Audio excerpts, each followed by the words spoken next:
রুকনে Iraq, রুকনে শাম, রুকনে Yemen, 4টে কোণের নাম। এইবারে আমাকে এই কোণে আসতে হবে। সাতদানার তসবিটা আছে, এইটা যেন আমাদের এবং মেয়েদের কাছে থাকে।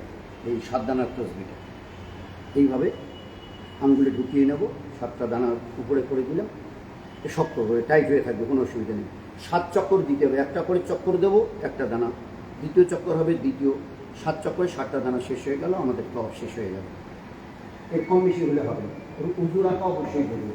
তো এবারে কোণে যখন আসবো, এই কোণ থেকে নিয়ে ওই যে সাদা বাতিটা এখানে আছে, আমরা এই দিকে রাখবো। তো ওই সাদা লাইটটা ওই বিল্ডিংয়ে এই কোণে আছে, এই হাজির আসবাদের এই কোণে এই দিকে সাদা লাইটটা নিচ থেকে উপরে দেওয়া আছে। এই কোণ থেকে এই বর্ডারটাকে ঠিক রাখতে হবে। আমি নিয়ে করতে গিয়ে যদি আমি একটু আমার আধা ইঞ্চি ক্রস হয়ে যায় পা, আর ওই অবস্থায় যদি আমি নিয়ে করি, আমার বাতিল হয়ে যায়। অন্যান্য অনেক মজাহের লোক সেখানে আসে এক একজনের এক এসে ক্রস করে 5-7 হাত দিয়ে তারপরে নিয়ে করছে, ওদের গায়ে আছে, আমাদের দেখার দরকার নেই। কিন্তু হানাফি মতে আমাদের এই কোণের পিছন থেকে এবং 4 ইমামের এই রায় যে এর পিছন থেকে আমাকে নিয়ে করতে হবে। এই দিকে এসে এটা আর ওই বাতিটা যেটা এই দিকে আছে, দিকের একবার উত্তর থেকে নিচ পর্যন্ত 3-4টা পর্যন্ত, ওইটাকে দেখতে হবে যে আমি ঠিক এই জায়গায় এসে জন্য দাঁড়াই। ভিড় সবসময় আছে।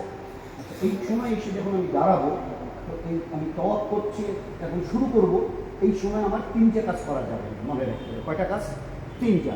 কাবার দিকে বুক করা যাবে না, কাবার দিকে পিঠ করা যাবে না, আর কাবা তওয়াফ করার সময় উপরের দিকে তাকানো যাবে না। না বুক করা যাবে, না পিঠ করা যাবে, আর না কাবার উপরের দিকে দেখা যাবে। 3টা কাজ চলবে না।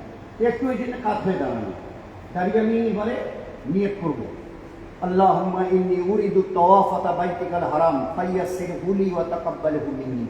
এ আল্লাহ, তোমার ঘর বাইতুল্লাহর 7 চক্করের নিয়ত করছি, এ আল্লাহ আমার জন্য আসান করো, কবুল করো, সহজ করো, কবুল করো। আর তোমার বাংলাতে ওইভাবে, এ আল্লাহ তোমার ঘর বাইতুল্লাহর 7 চক্করের নিয়ত করছি, সহজ